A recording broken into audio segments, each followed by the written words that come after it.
we have Martin Clunes telling us how we can all help those who are suffering sight loss during the lockdown. He joins us live next. You're watching Good Morning Britain on ITV.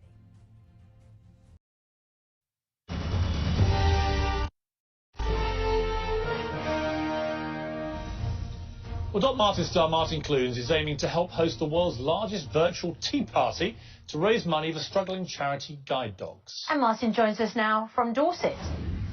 Hello. With some dogs. Morning. Yeah, they're all here.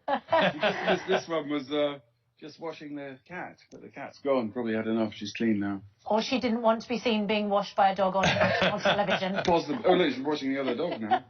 Martin, before we get into guide dogs, were you watching by any chance our interview with the wonderful veteran Ken earlier? I just caught the very tail end of it, and from what you said afterwards, I kind of gleaned the content. Yeah, how amazing! What an amazing girl at 17 to Well, go that's and what I was do going to that. ask you. It's interesting how this crisis is throwing up people who are behaving not in a great way, but many people behaving in such a great way. And one of them is the people working in care homes in particular, Yeah. who've sort of been ignored for years, but now you see the impact they have on people. Well, yes, and it's great that you're shining a light on them because, as you say, they've all been doing that for ages, and it's nice that everybody gets to see and appreciate them, isn't it? But it's also, you know, we're pretty good, aren't we? When there's a need for help, we are quite good at stepping up, aren't we? If you look at Live Aid or Comic Relief, the phenomenal sums that they raise, we are quite good. And I think that's the hope with this guide dog's largest tea party in the world. Well, it's a great idea because one of the problems, of course, is that lost in the wash of this war, so many charities I know are really struggling because, of course, all the focus is on the NHS and on care homes now and the real front line of this war. But, of course, so many charities continue to do great work. One of them is the Guide Dogs charity, but they're not getting anything like the attention and I imagine the funding that they would normally get. So tell us about that and about what you're doing to try and put a spotlight on guide dogs. Well, you know, I mean, I think, you know, people with diminished sight suffer a certain amount of isolation in their lives anyway. And guide dogs, nobody needs to be told what a wonderful operation they are. But I guess like so many charities, they're denied a lot of their normal fundraising activities. So they've come up with this idea, which they asked me to come on and talk about it. And quite simply, it is you have a picture of yourself and your friends and your dogs and your cats or whatever having a cup of tea between 3 and 4 this afternoon. And then put it on your social media or send it. I don't really use social media, so that they've got a Twitter and a Facebook account, Guide Dogs, so you can send it to them. And they're aiming to get a Guinness World Record. And while you're there, you get a wonderful opportunity to donate. Actually, Heidi here, our sweet little dog, she's losing her eyesight, but she got Bob, come here, Bobby, come here. She's got her own little guide dog, and her idiot son, Bob Jackson here, who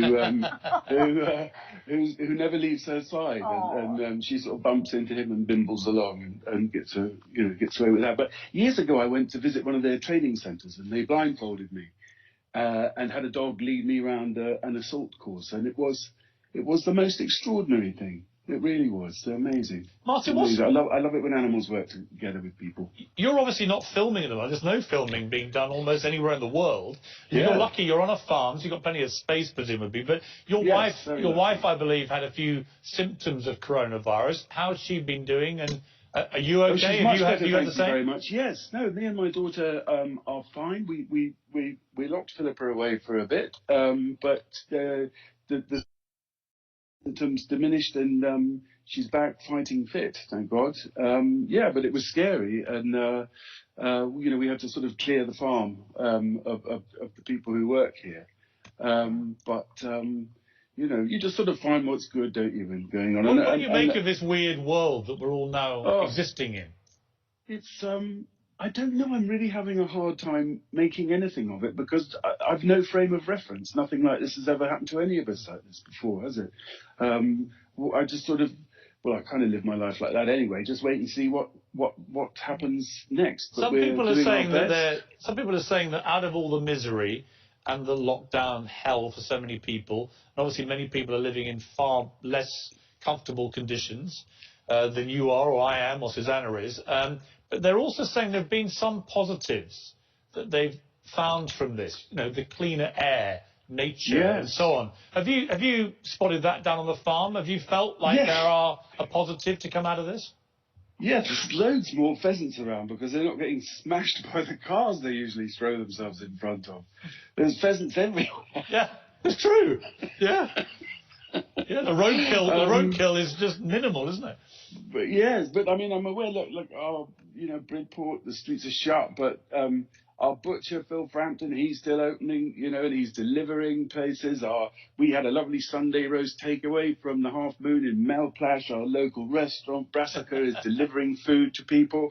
Everybody's doing their bit. I'm reading Mrs. Pepperpot's stories and recording them for our local children's hospice, Julia's House, which has had to close, and they're doing all their work in people's homes. So, everyone's having a go. I mean, I think in rural communities you do get a stronger sense of community anyway, but it's really kicked into action like a Swiss watch. Brilliant. And Doc Martin, of course, is a medical drama. Yes. When it comes back, eventually, will it address coronavirus, or will it? Or I mean, how will you handle that, or will you just sort of pretend it didn't happen? Do you think? I don't know. What, like Ambridge? Like the Archers? Yeah. And Shanghai. I don't know. We'll just have to wait and see. I mean, if there is a television industry, we're supposed to be shooting it next summer. I guess things will have changed by then, but I don't know. It would be a hard one to avoid. But will you shut up? Who was that directed at? There's 3 of them wrestling. I'll shake the jar. They'll all come here. Do you want something from the jar? Yes, Jim. Come here.